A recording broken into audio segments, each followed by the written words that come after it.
warahmatullahi wabarakatuh. Selamat pagi dan salam sejahtera. Perkenalkan, nama saya Apoteker Fahma Sufiani, SPAM MFAM. Saya selaku dosen tetap yayasan di program studi Sarjana Farmasi, Fakultas Farmasi dan Kesehatan. Mohon izin, saya akan menyampaikan penilaian deskripsi diri unjuk kerja Tridharma Perguruan Tinggi atau PDD UKPT dalam bidang pengajaran.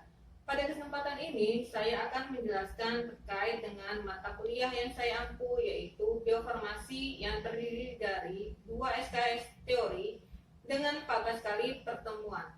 Setiap pertemuan selama 100 menit. Pada kesempatan ini, saya akan menjelaskan teknik pengajaran pada mata kuliah biofarmasi. Pendekatan pembelajaran yang saya gunakan dengan metode DII, yaitu Delivery, Interaction, dan Assessment. Dalam Delivery, di mana saya akan menjelaskan teknik bagaimana penyampaian teknik dalam pembelajaran. Untuk interaction, di mana saya akan menjelaskan bagaimana mahasiswa menerima, menerapkan, dan berinteraksi sama proses belajar mengajar. Untuk assessment, di mana saya akan menjelaskan bagaimana saya mengukur atau menilai hasil proses mahasiswa secara objektif di kelas. Saya akan menjelaskan deskripsi singkat yang saya ampu, yaitu mata kuliah biofarmasi. Mata kuliah ini merupakan mata kuliah wajib bagi mahasiswa sarjana farmasi yang memberikan pengetahuan tentang konsep biofarmaseutika dan kegunaannya dalam farmasi, perjalanan, dan nasib obat dalam tubuh, membran biologis, dan berbagai mekanisme absorpsi obat. Konsep membran sel dan mekanisme lintas membran, parameter yang berpengaruh terhadap penyerapan obat, evaluasi ketersediaan hayati, kesediaan farmasi, metode uji bioavailabilitas, dan bioekivalen. Biofarmasi sedianya diberikan melalui oral, rektum, kulit, mata, paru-paru, parenteral, dan inhalasi.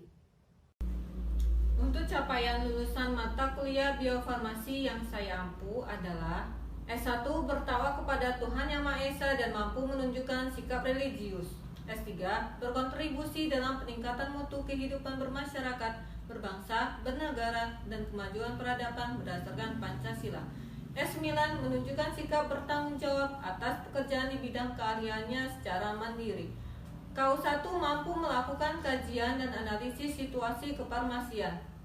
K8 mampu memimpin dan berpikir sistem sehingga dapat menjalankan program kefarmasian. KK1 mampu mengidentifikasi masalah terkait obat dan alternatif solusinya.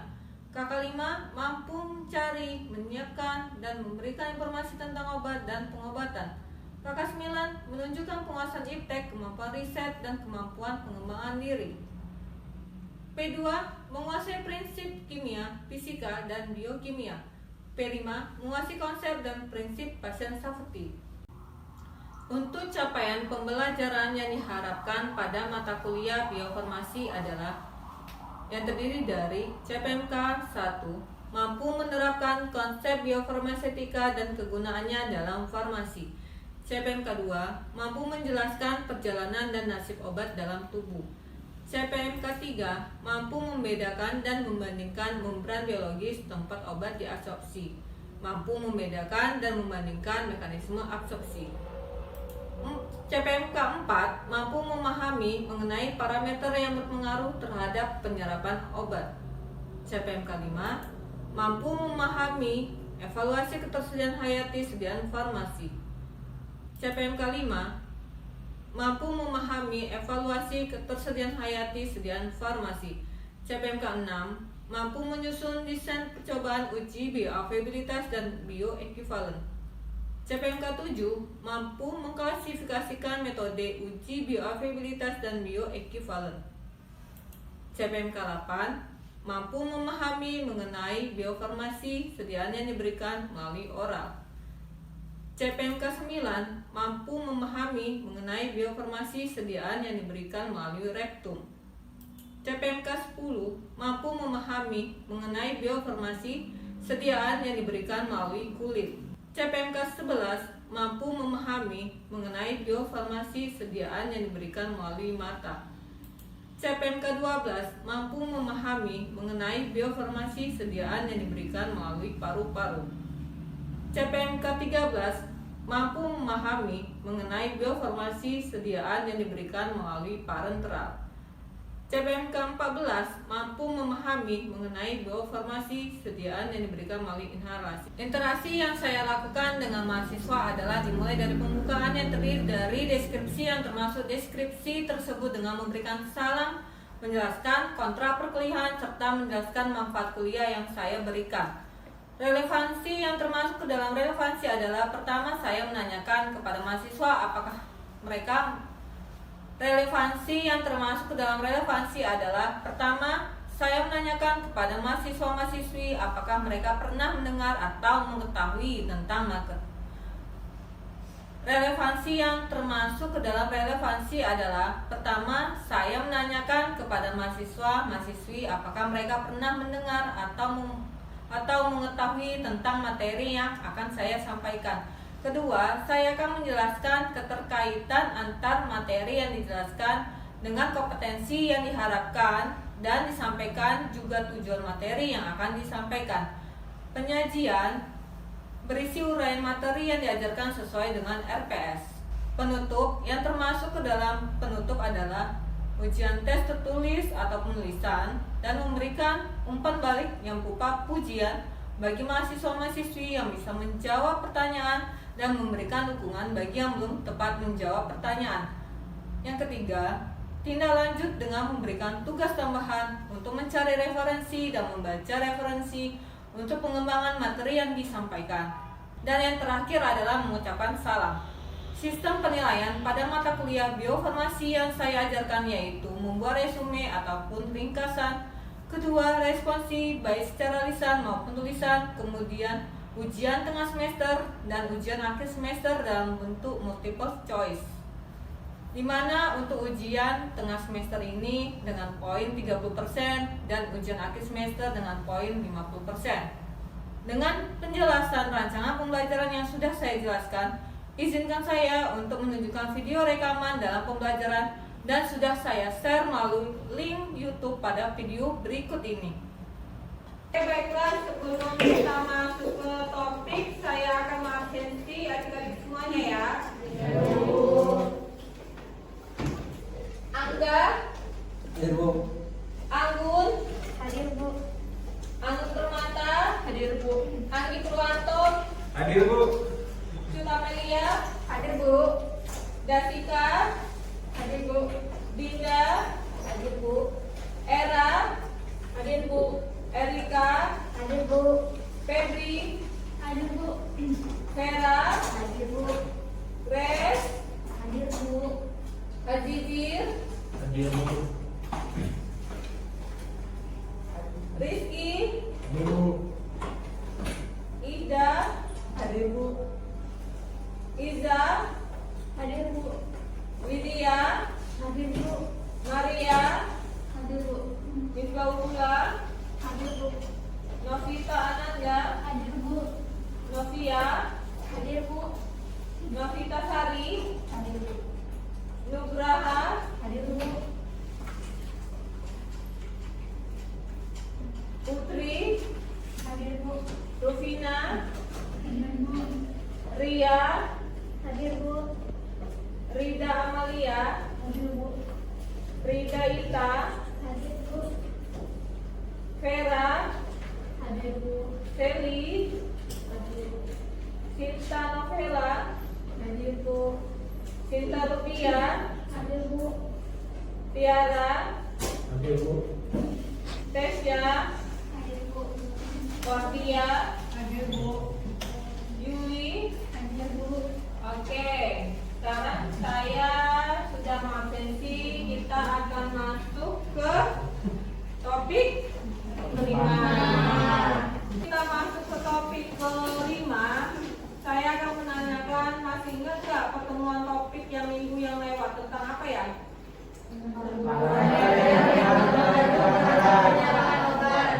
Oke, terima kasih adik-adik. Baiklah, untuk topik pertemuan 5, sebelum saya akan menjelaskan, siapa yang tahu tentang evaluasi ketersediaan hayati? Siapa yang bisa? Oke, silahkan Dek. Silahkan ke depan.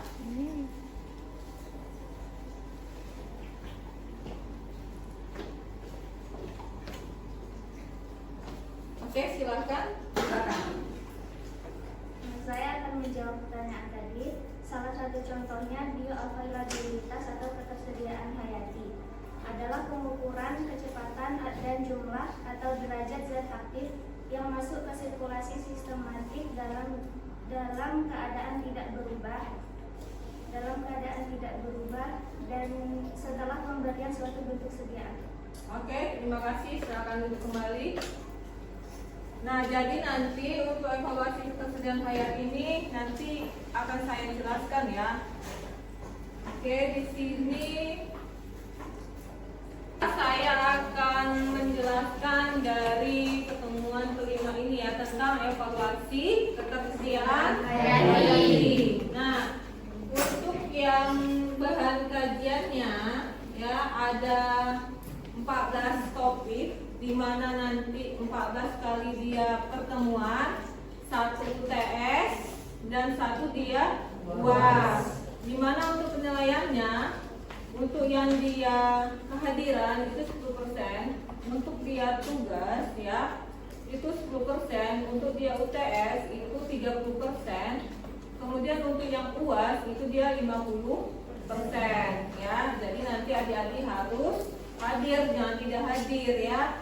Baiklah, saya akan masuk di bahan kajian. Nah, untuk yang pertemuan pertama, dia tentang konsep biofarmasetika ya dan kegunaannya dalam farmasi ya. Yang kedua, perjalanan dan nasib obat dalam tubuh. Jadi pada saat nanti kita minum obat itu nanti ada dia perjalanan obat, gaya absorpsi, distribusi, terus metabolisme, kemudian ekspresi ya. Kemudian untuk nomor 3, nomor biologis dan berbagai mekanisme absorpsi obat. Yang keempat, parameter yang berpengaruh terhadap penyerapan obat ya. Yang kelima, evaluasi ketersediaan hayati sediaan farmasi. Kemudian yang nomor 6, desain percobaan, uji bioavailabilitas dan bioekivalensi. Yang nomor 7, metode uji bioavailabilitas dan bioekivalen ya. Yang nomor 8, biofarmasi, sediaan yang diberikan melalui oral, rektum, kulit, mata, kemudian paru-paru, kemudian paru dan inhalasi. Nah, di mana untuk yang pertemuan 5 ini ya, untuk pokok bahasannya yang pertama tentang pengertian ketersediaan hayati. Siapa yang bisa pengertian dari ketersediaan hayati? Oke, silakan adik. Untuk yang poin nomor 1, siapa yang bisa silakan ke depan.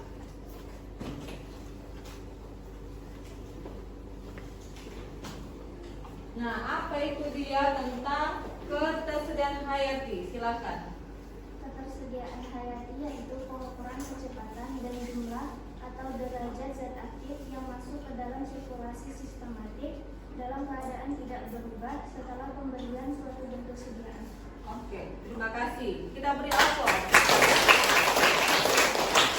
Oke, untuk yang poin nomor 2, ekivalensi terapeutik. Siapa yang bisa? Apa sih itu ekivalensi terapeutik? Itu berkaitan dengan suatu produk obat. Nah, siapa? Silakan Sakila. Ekivalensi terapeutik itu adalah uji di mana suatu obat itu sebanding dengan pemberian obat itu. Setelah itu di mana obat tersebut tidak mengalami perubahan dosis. Oke, terima kasih. Berikan aplaus. Oke, untuk poin nomor 3, produk obat pembanding ini sama dengan produk obat yang kita ada di pasaran. Nah, siapa yang bisa menjelaskan dari yang poin nomor 3? Silakan.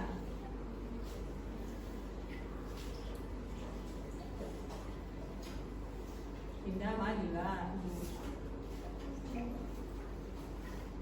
Yang dia generik itu.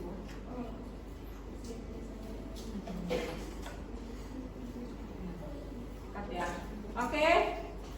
Tadi sudah ya yang pertama, yang poin nomor 2. Oke, siapa yang bisa untuk yang produk obat pembanding itu bagaimana ya? Karena dia kan merupakan dia yang suatu produk obat yang dipasarkan, misalnya entah di apotek, di rumah sakit, di klinik. Nah, siapa yang bisa menjelaskan dari produk obat pembanding? Oke, silakan. Untuk produk obat pembanding ini contohnya yaitu dia dari yang di apotek obat bebas yaitu paracetamol golongan generik. Yang kedua ada obat bebas terbatas golongan paracetamol. Untuk itu obat bebas terbatas ini bisa didapatkan di kedai-kedai atau warung terdekat. Contohnya seperti ini Paramex dan lain-lain. Dan yang ketiga contohnya seperti untuk anti nyerinya kita bisa, kalau ini obatnya susah didapatkan golongan narkotika bisa sebagai penenang. Kalau misalnya nanti ini kita lagi sakit atau mengalami nyeri, bisa kita nyeri parah bisa diresepkan dokter dengan obat golongan narkotika itu. Contohnya misalnya seperti alprazolam dan lain-lain. Terima kasih. Oke, terima kasih. Kita berikan ampun. Oke, untuk yang poin nomor 4, produk obat kopi, siapa yang bisa? Produk obat kopi itu yang seperti apa ya? Misalnya kan ada obat kayak paracetamol, nah ini kan banyak tuh merek dagangnya gitu. Nah, siapa yang bisa menjelaskannya? Siapa yang bisa? Silakan. Produk obat kopi. Siapa yang bisa? Saya Bu. Oke, silakan. Produk obat kopi itu apa?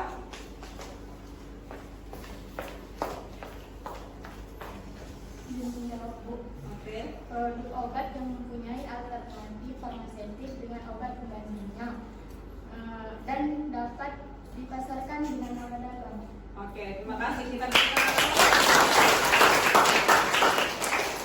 Oke, untuk yang poin nomor 5. Nah, di sini ada kriteria untuk uji ekivalensi in vivo dan in vitro. Nah, siapa yang tahu tentang yang dia apa sih in vivo dan in vitro? Misalnya nih, kita mau melakukan suatu penelitian. Nah, penelitian itu ada yang menggunakan hewan, ada yang menggunakan dia manusia. Nah, siapa yang bisa menjelaskan dari poin nomor 5? Siapa yang bisa? Silakan. Ada yang bisa? Silakan.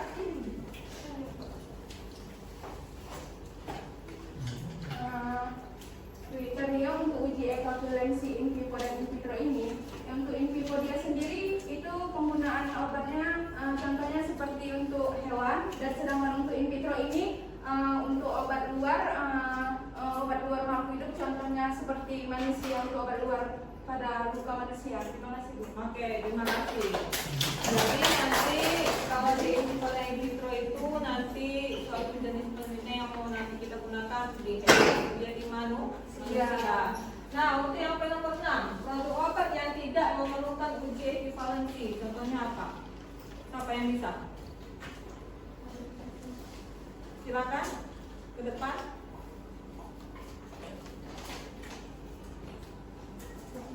Ya, silakan. Contoh dari produk obat yang tidak memerlukan uji ekivalensi adalah butir-butir obat lepas lambat yang dimasukkan ke dalam kapsul. Contohnya adalah ketersediaan di pasaran yaitu Linus SR yang indikasinya adalah untuk meringankan alergi seperti bersin dan hidung tersumbat. Setelah itu ada tablet lepas lambat yang contoh di pasaran yaitu Voltaren SR yang berindikasi untuk anti-rematik. Oke, terima kasih. Terima kasih ya kepada adik-adik yang sudah menjelaskan dari pokok pembahasan kita. Nah, di sini ya pendahuluannya di mana Badan POM ya, di mana Badan POM tersebut dari suatu produk obat itu dia sebelum dia dipasarkan dia harus ada badan POM-nya. Kenapa? Kalau dia tidak ada badan POM maka nanti akan obatnya apa? Legal atau ilegal? Legal. Makanya harus ada izin badan POM ya. Nah, kemudian di mana produk obat itu ada yang berupa zat aktif ya, di mana zat aktif itu berupa zat kimia yang baru. Contohnya kita ada obat nih paracetamol, berarti zat aktif paracetamol itu apa? Acetaminophen, Bu. Acetaminophen, di mana nanti acetaminophen itu ada dia bahan pengisi, bahan pengikat, bahan penyalut ya. Jadi nanti si paracetamol ini kan banyak nih merek dagangnya.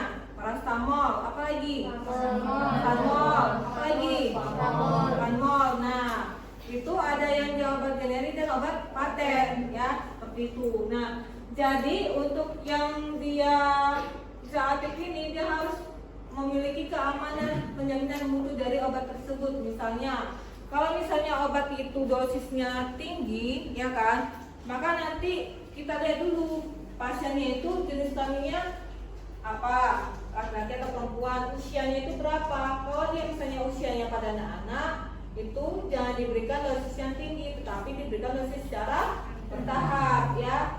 Begitu juga kayak usia lanjut, itu juga sama halnya, tidak boleh diberikan langsung usia yang dosis yang tinggi. Kenapa? Kalau dia diberikan dosis tinggi akan memperparah dari si pasien tersebut ya, karena kan dia usia lanjut ya.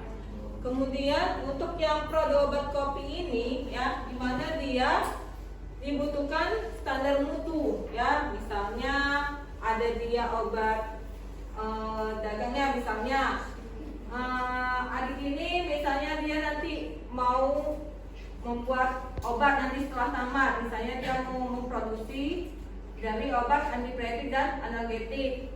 Nah itu kan banyak ya di pasaran untuk dia demam. Nah dia membuat brand, misalnya kan Panmol misalnya kan, entah yang makanya all misalnya kan. Nah itu nanti dia bisa dengan mengganti merek obat tersebut, tetapi nanti isi komposisinya sama atau beda? Sama ya, kandungan obatnya itu sama ya, seperti itu.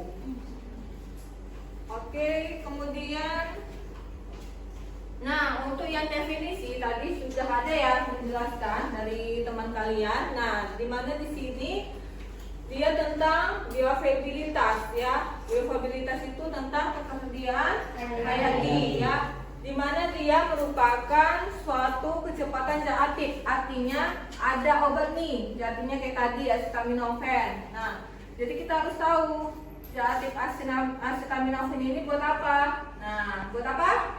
Antipiretik dan analgetik untuk menurunkan suhu tubuh ya, dimana dia harus mencapai dari sirkulasi sistemiknya. Artinya gini, misalnya ada nih pasien dia sakit demam, yang pasien A, yang satu lagi pasien B dia sakit penyakit diare.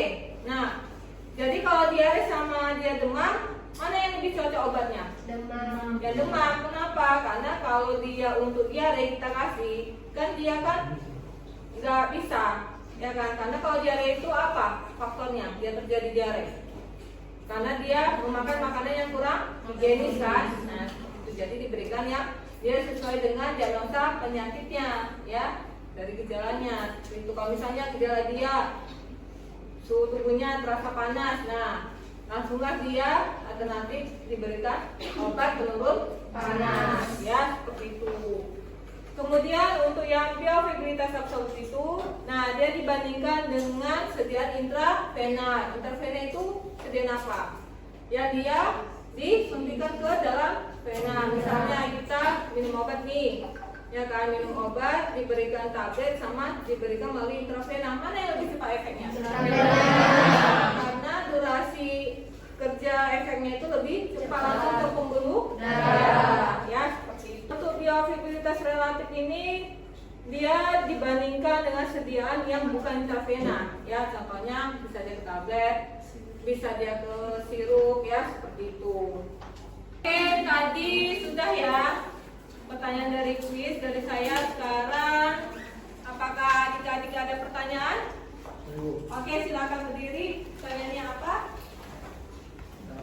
saya kan kemarin Bu diare Bu. Terus saya beli obatnya itu obat paten. Terus seminggu kemudian saya diare kembali. Ya. Karena nggak ada uang, saya beli obat generik. Itu kenapa Bu? Oke, terima kasih. Silakan duduk. Nah, jadi faktor dari diare kamu itu apa dulu? Mungkin kamu makan yang pedas mungkin ya. Kemudian pola makan kamu itu nggak teratur. Contohnya ada gorengan di jalanan ya kan di pinggir jalan kamu makan itu kan banyak debu kayak higienis. Kemudian malam-malam kamu makan bakso cabenya banyak sehingga dapat mempengaruhi nanti saluran pencernaan. Nah, kalau di obat paten, kalau kamu masih gejalanya ringan, jangan minum obat paten dulu. Kenapa? Karena obat paten itu dosisnya itu lebih tinggi ya dibandingkan dengan obat generik tadi. Jadi kalau misalnya kamu minum obat dulu yang generik, kalau misalnya dia 3 hari berturut nggak sembuh, kamu ke dokter. Nah nanti si dokter lah yang memeriksa. Misalnya uji labnya diambil nanti fetusmu, kemudian diperiksa labnya apakah dia terjadi diare, apa konstipasi atau dia sendiri gitu ya, seperti itu. Nah itu harus dilihat setelah dia 3 hari. Tapi kalau dia masih gejala sakit perut, mus-mus, beraknya cuma 2 hari, ya jangan dulu langsung obat paten, obat generik aja dulu yang dosisnya rendah ya gitu. Oke, terima kasih kepada adik ya. Oke, untuk menutup perkuliahan kita akan menutup yaitu berdoa ya sebelum kita pulang. Oke, saya persilahkan.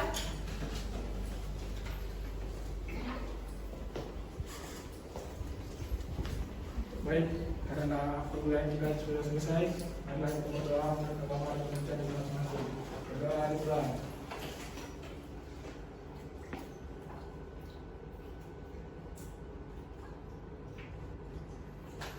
Doa selesai. Oke, terima kasih. Oke, berhubung waktu juga sudah habis, sekian kita pada pagi hari ini. Terima kasih buat adik-adik semuanya. Jangan lupa belajar ya. Oke. Terima kasih. Assalamualaikum warahmatullahi wabarakatuh. Selamat pagi dan salam sejahtera buat kita semuanya. Waalaikumsalam.